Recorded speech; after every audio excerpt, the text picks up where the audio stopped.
Hi there. Um, we are going to begin the first module, emotion regulation, in a series that we're doing that is adapting DBT for people with FND. And the first module we're doing is emotion regulation.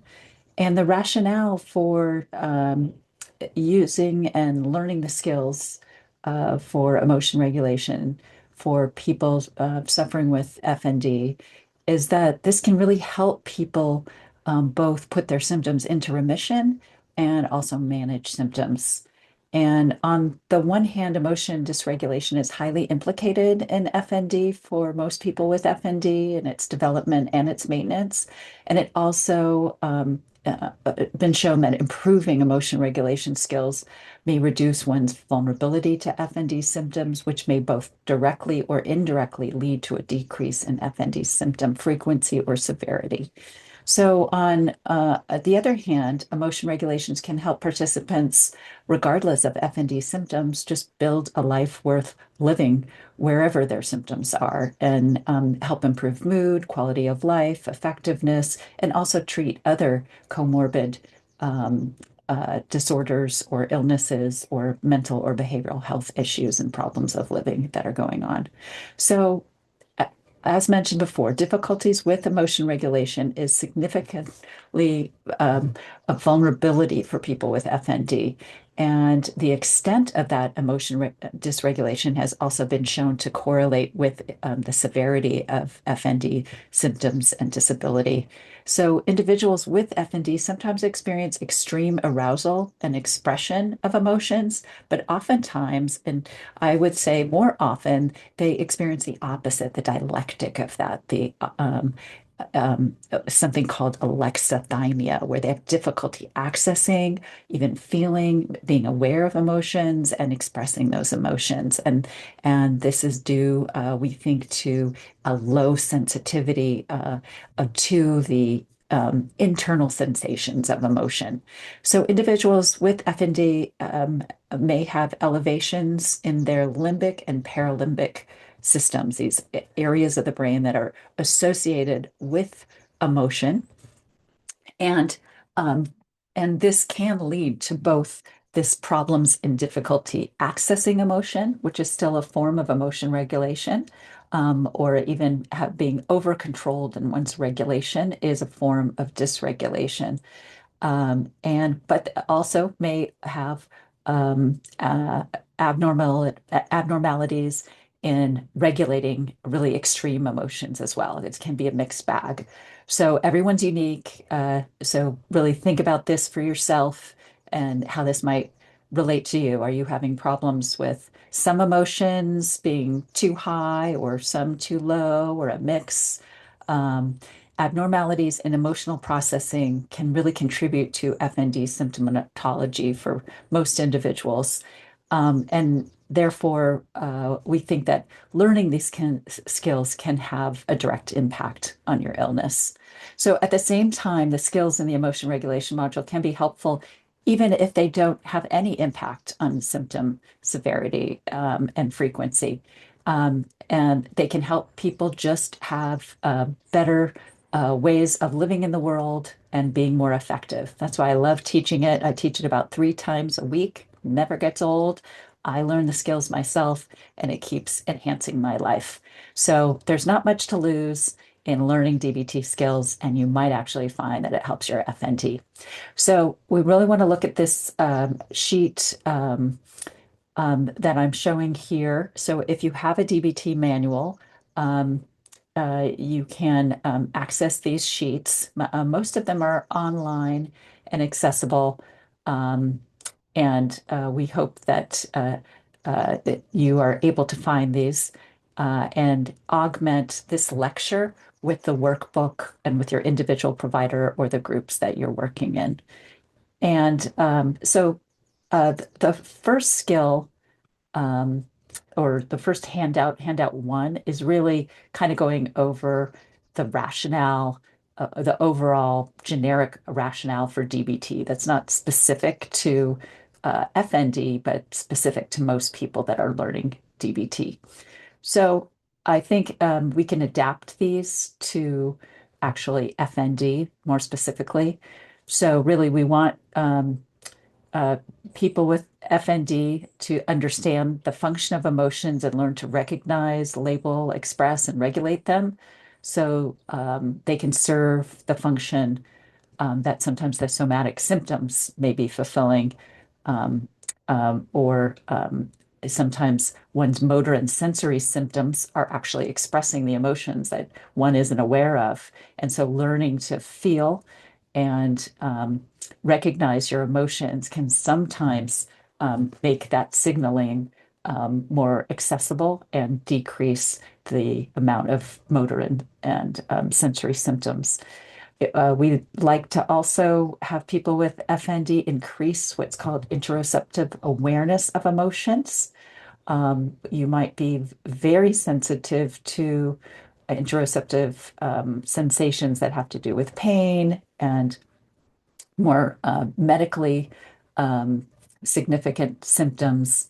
But we want you to be able to identify and be aware of those same sensations that are attached to emotions and distinguish them from other bodily sensations.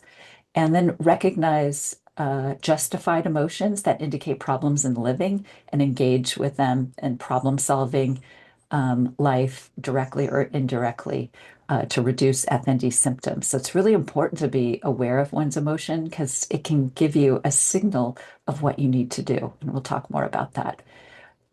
Identifying and decreasing unjustified or maladaptive emotional responses, FND, uh, can be helpful for FND as well, such as avoidance or safety behaviors or situations with minimal physical risk. You may be feeling really afraid of things that you don't need to be afraid of, and that avoidance and safety behaviors sometimes can be a part of the behavioral shaping of FND. So being able to regulate your emotions so you can let go of those unhelpful behaviors is important.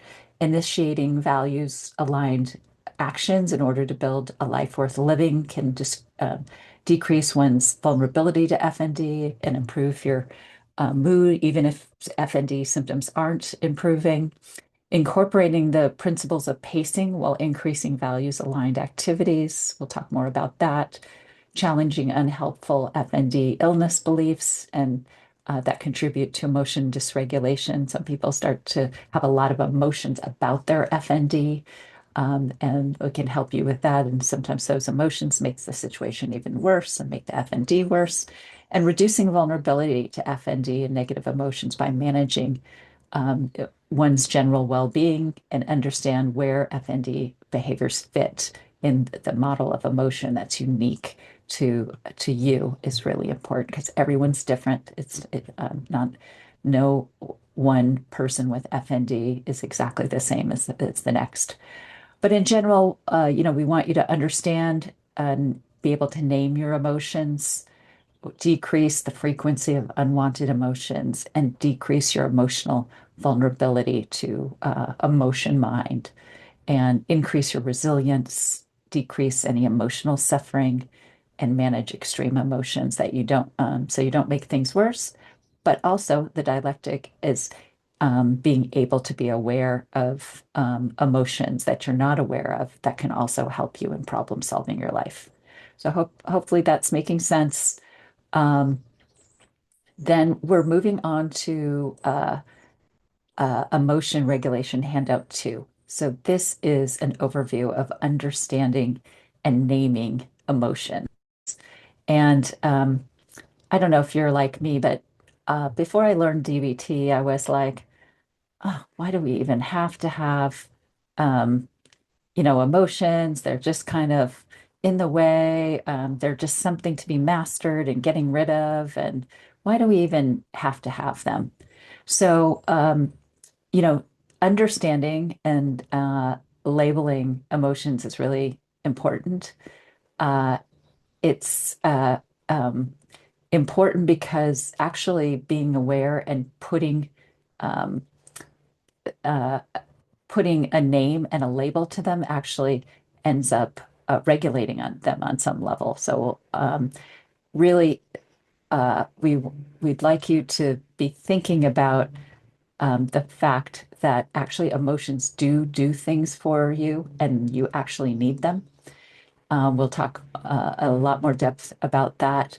And then we're going to talk about the factors that make regulating emotions hard. So sometimes we don't have skills, or there are consequences we may be aware or not aware of that make them more likely to happen. Moodiness, rumination, worry, our own biology. Some of us are more sensitive than others, can change emotions.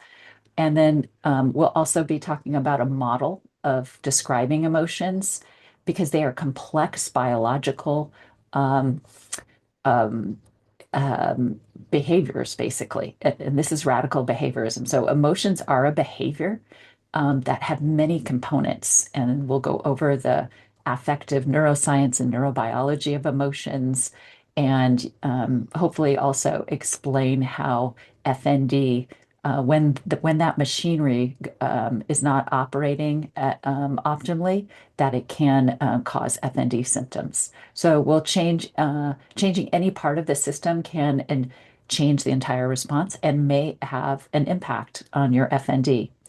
And then we'll talk about ways to describe emotions and learning to observe, describe, and name emotions as a way to regulate them. All right, so that's a lot to go over. It'll be a series of lectures that we'll be doing this. So we'll be starting here with the first handout 3. What do your emotions do for you? And so, like I said, I really did not understand why the heck we have emotions early in my training. And for some patients with FND who have low emotional recognition and expression, their symptoms can just kind of emerge to function in a similar way to how emotions function, and they may not be aware of it at all. So symptoms like unwanted emotions can be signs that something is not working in the environment and can communicate to us that you can communicate things to others as well as ourselves. For an example, an FND symptom emerging can be a sign that there's a demand on you, or a specific instance that's too high for your capacity.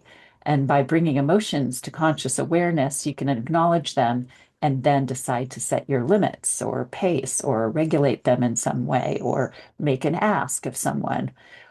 So they're very important to be aware of. So there's 3 kind of buckets here that emotions do for you, 3 functions. One of it is it motivates and organizes us for action. So they're kind of a fast track way of getting our behavior ready to act. And so emotions motivate our behaviors and prepare us for that action. And they're really hardwired as kind of a hack. So we don't have to think about, if you're afraid and you need to run away from a lion and from a cave, you can't like slow down and think, oh, okay, now I've got to put one foot in front of the other. Okay, let's shut down all of our digestion. Let's increase our heart rate. It's a concert of um, software and programming that just does it automatically. So it's kind of like just an automatic button. So our emotions kind of get us ready for that automatic action. And emotions save us time in getting us to act in important situations. Emotions can be especially important when we don't have time to think through something. And strong emotions really help us overcome obstacles in our minds and in the environment. Like they find people, that are um, do heroic things or lift cars to get a loved one away from harm. They really can be quite adaptive for getting us to do the right thing and do the effective thing. Not always, but they can, and we'll talk about the exceptions. The other thing that emotions do that you might not be quite as aware of is that they communicate information to others about how you're feeling and gives information to them, sometimes with our awareness that we're doing it, but a lot of times without our awareness. So facial expressions are hardwired aspects of emotion. Facial expressions communicate faster than words. So it's estimated that 80% of communication is nonverbal. So, and a lot of it happens in the facial machinery. And we are hardwired universally, cross-culturally to identify some of the basic emotions. And we'll be going over that in future lectures. So people might, just notice your eyebrow raising. This is my kids. They know exactly how I'm feeling when I don't even know what I'm feeling when they see my eyebrow raise on one side. And they could say, "Oh, you're not liking what I'm saying, are you?" And I'm like, "How did you know that?" Well, they're so good at reading my micro expressions on my face, that they know, and it's communicating something to them. Our body language and voice tone can also be hardwired. Like like it or not, they communicate our emotions to others too. Often you can think that, how can someone know what I'm feeling or thinking? But they can tell by your voice tone, your body language, and all those nonverbal signals, or even your posture, or where you are in space or an interaction that's happening. And so when it's important to communicate to others or send a message, it can be very hard to change our emotions. Um, uh, Whether we intend it or not, our communication of our emotions influences others. So if you're not feeling your emotions or your emotions aren't available, a lot of times there can be missing information or missed opportunities to communicate how you really think or feel about something. And so it's important that we have access to our emotions and that they are communicating to others. The other last one is that the emotions communicate to ourselves important information. And we don't have to take that information at face value, but we can take that information to help us make decisions. So emotional reactions can give us important information about a situation. Emotions can signal um, or be an alarm that something is happening. Gut feeling, like intuition, a response to something important about the situation. This can be helpful if our emotions can get us to check out the facts. You might go for a job interview and you just had a chilly feeling or didn't feel welcomed. Um, and you can't exactly say why, but there was just something you picked up. Sometimes we can treat emotions as if they're facts, though, about the world. The stronger the emotion, the stronger our belief that the emotion is based on fact. But if you're unsure, you need to check the facts. If you're lonely when left alone, you might have the thought, I shouldn't be left alone. If you feel confident about something, it is right. Or if I'm afraid, there must be danger. Or if I love this person, they must be okay for me. So just make sure to understand that it may give you information, but it may not always be factual. And you need to check the facts. Um, if we assume that our emotions represent facts about the world, we may use them to justify our thoughts and actions. And this can be trouble as well if emotions get us to ignore the facts. So you use these emotions with the facts. Sometimes you don't have the facts, and these emotions can help you in being effective. Um, all right, so these are the main motivations for actual um, I mean, the main goals or purpose of our emotions and how they were hardwired in. Um, and handout 4 really talks about why it's hard to regulate our emotions. Why then do most of human beings have trouble in at least one area of regulating their emotions, either um, feeling their emotions more or feeling them less or not acting on their emotions. We all have that struggle from time to time. And I've yet to meet a human that this is not the case. And if you are that human, you just might not be aware of the issue. Uh, so I think one thing to think about specifically for people with FND, and if you're adapting and applying DBT4FND, that's been shown that you know, difficulties in emotional processing, which is reflected in functional imaging studies that show elevations in this limbic activity, including the amygdala in people with FND. They often have a sensitivity in this area and they overestimate threats or take a little longer to return to baseline in their arousal systems, whether they're aware of it or not, compared to the general population. And it's not just FND, other mental and behavioral health disorders have this issue as well. But many individuals with FND grow up in emotionally invalidating environments where they're taught that certain myths about emotions.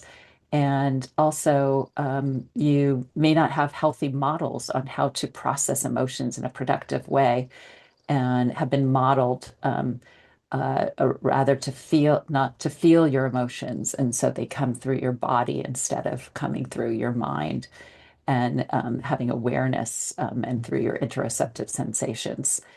So lack of emotional awareness can be a form of emotional dysregulation. I just want to emphasize that again. And over-modulating or over-controlling, it can be ineffective as and under-modulating them. So we will go over the issues with making it hard to regulate your emotions. So the first one is biology. Biological factors can make it difficult. Um, and the problem with uh,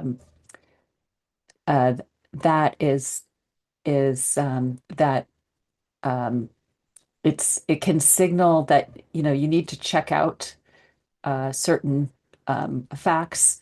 Um, it can be like for some babies, they're born with more emotional sensitivity than others, and they may remain that way as children and adults. So, emotional temperament and intensity often differs across people.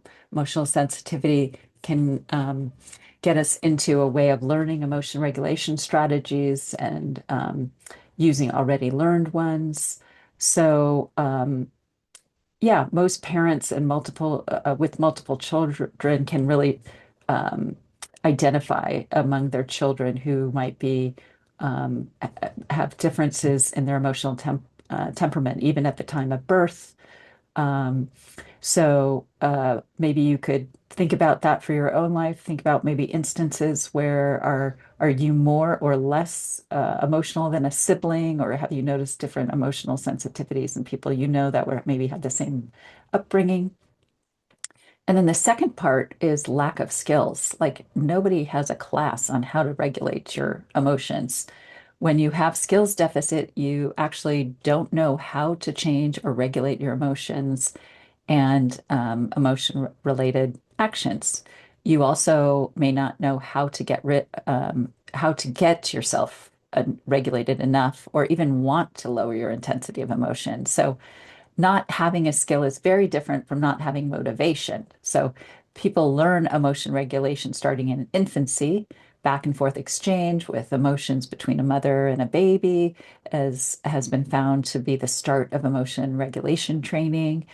Babies rearing in many ways is a task of teaching children how to regulate your emotions. And some parents are very good at this. Some try hard, but don't have the necessary skills themselves. Some don't have the time or the desire, or they may have illnesses themselves. Some parents can't regulate their own emotions and thus can find it extremely difficult to teach their children how to do this.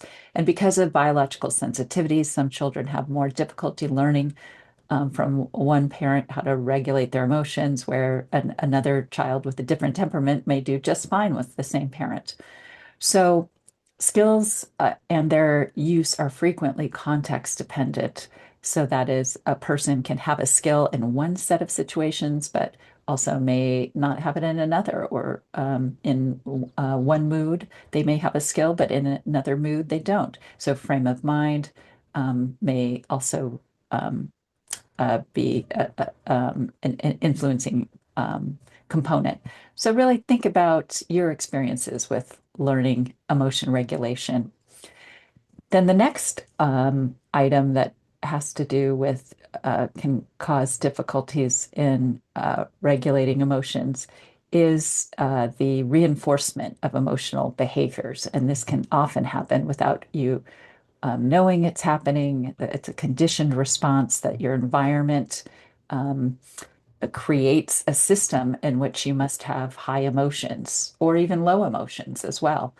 Um, when functions of certain emotions are reinforced in particular situations, it can be extremely difficult to change them.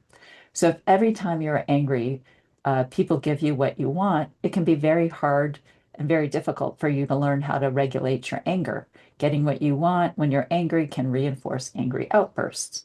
Um, or sometimes your emotions do you much good, even when they're very painful or get you in trouble.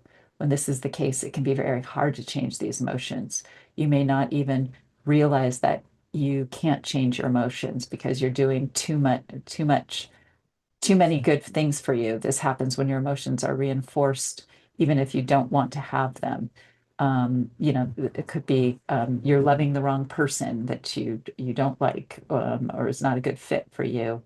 Um, they may communicate important messages or cause people to do things for you. They may motivate your own behavior. They may validate your beliefs, or others may feel better when you that than you would feel about them. So, yeah, it's important to understand that certain emotions and maybe even lack of emotions is actually being reinforced. If every time you have an emotion in your environment, you are not reinforced, then it might be reinforcing to not be emotional, or to overregulate your emotions. So, um, your environments play a big component with and without your awareness on your ability to regulate. So you can see that families, cultures, workplaces, governments, historical times may change the way people can are being reinforced for their emotional behaviors. Moodiness. So regulating emotions takes a lot of energy. It also takes willingness. So moodiness and lack of energy can really interfere with one's willingness to do emotion regulation, especially if you're dealing with chronic illnesses, like many people with FND. You may have the capability to regulate your emotions, but your current mood, your current willingness, and your current bandwidth just doesn't make it possible. And then the last one is the emotional overload. So at times your emotions can be so extreme that you simply cannot get into wise mind in order to figure out what to do. When you're highly aroused, worry thoughts and ruminations can really keep the emotions firing like a computer program that's always on automatic. Worries like, why did I do that? What will I do? Get started, and trick your brain into thinking that there is actually an answer to the worries. And usually, however, there is no answer. So the worries go round and round, and escaping your emotions, however, keeps you really stuck, um, and stops you from attending to them effectively. And um, you can get to this kind of skills breakdown point. So extreme anger or other intense emotions can be like falling into a sea of discontrol, and reasonable mind um, really doesn't have a chance to surface and moderate the influence of the emotion mind. So hopefully you're taking that in. Now, the next one, actually the last one, which is emotion myths, we're going to go into in more depth, and I think is one of the really important ones. So, what we believe about emotions can really change the way we regulate our emotions.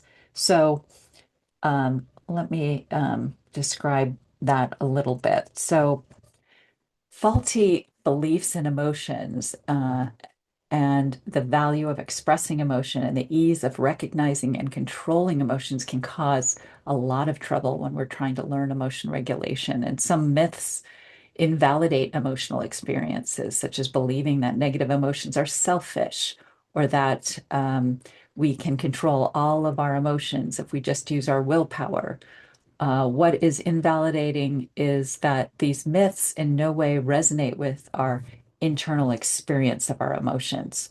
Other myths overvalue emotion. So these beliefs ignore the effectiveness of emotions and their expression and assert that if we have them, we should not change them, we should express them. So both sets are kind of extremes and dialectics of beliefs that can interfere with emotion regulation. So the myths that emotions won't go away can be replaced with a thought like an emotion is like being on a surfboard. You ride it up and down and the wave until it finally goes away. So you may have developed myths about your emotions from your family of origin, maybe internally, high emotions might have been valued, or the opposite, low emotion and not expressing emotions was valued. Or it could be the culture you're in.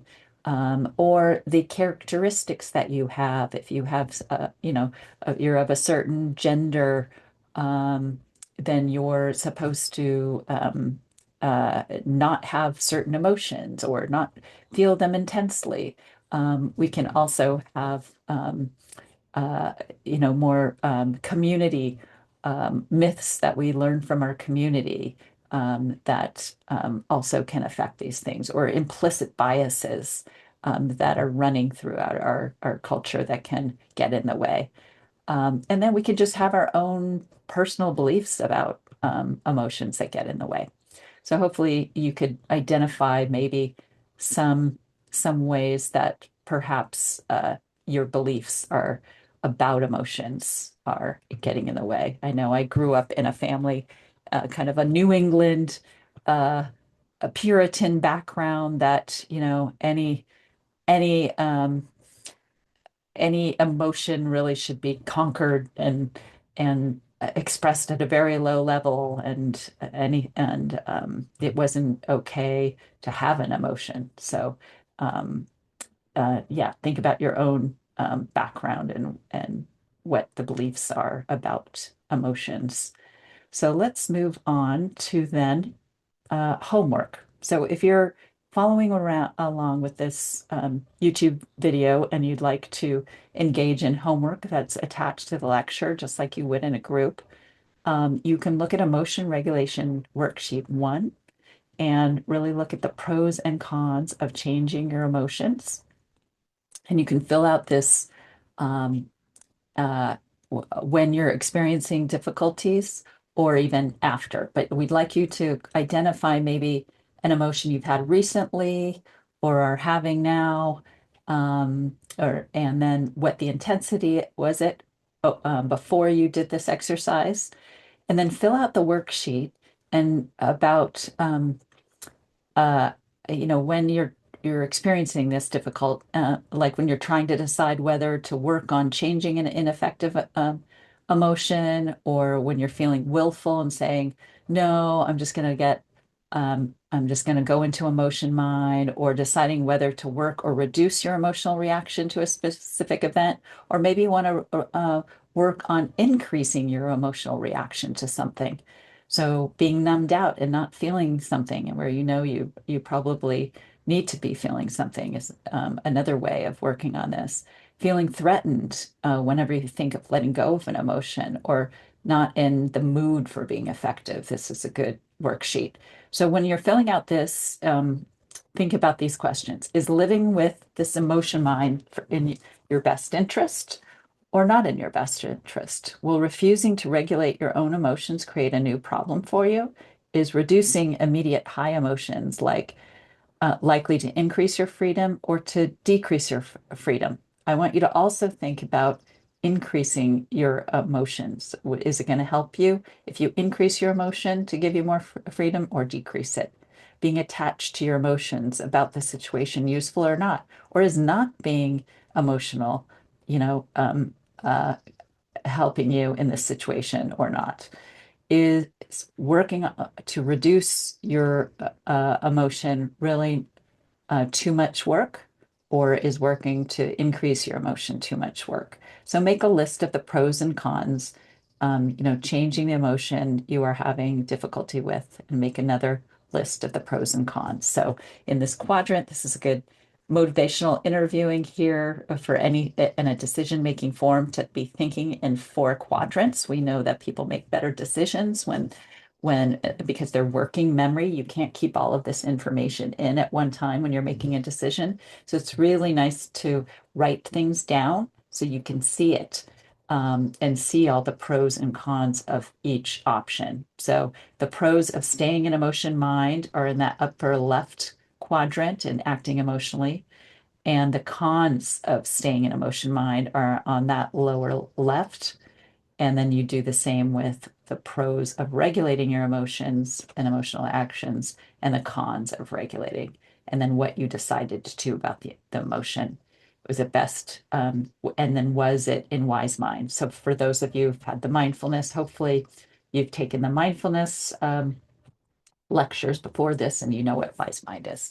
And then the next homework attached to this lecture is worksheet 2, figuring out what emotions are doing for you. So I'd like you to name your emotions, um, an emotion that you've had recently or are having now, the intensity from 0 to 100, and really describe the prompting event. What happened to prompt that emotion?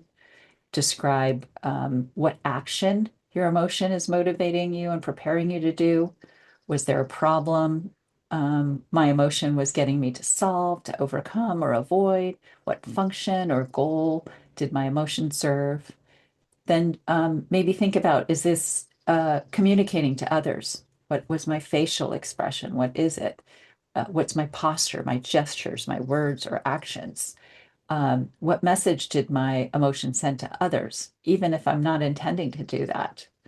How did my emotion influence others, even if I didn't intend to influence? Like, maybe you decided not to go to a birthday party because you were afraid. What did others do or say as a result of my emotional expression or actions? Even if they don't know it has to do with emotions, like how did it impact others? Then describe and communicate to yourself. What did the emotion say to yourself? What facts could I check out to be sure the message of my emotions were sending me was correct? And what facts did I check out? Okay. And good luck with that. And next week, we'll be talking about the model of emotions. So, anyway, welcome to the DBT4FND channel. This is your first time. And if you'd like more of these lectures, yeah, be sure to press the follow or join button, and you should be made aware when these come out. All right, good luck.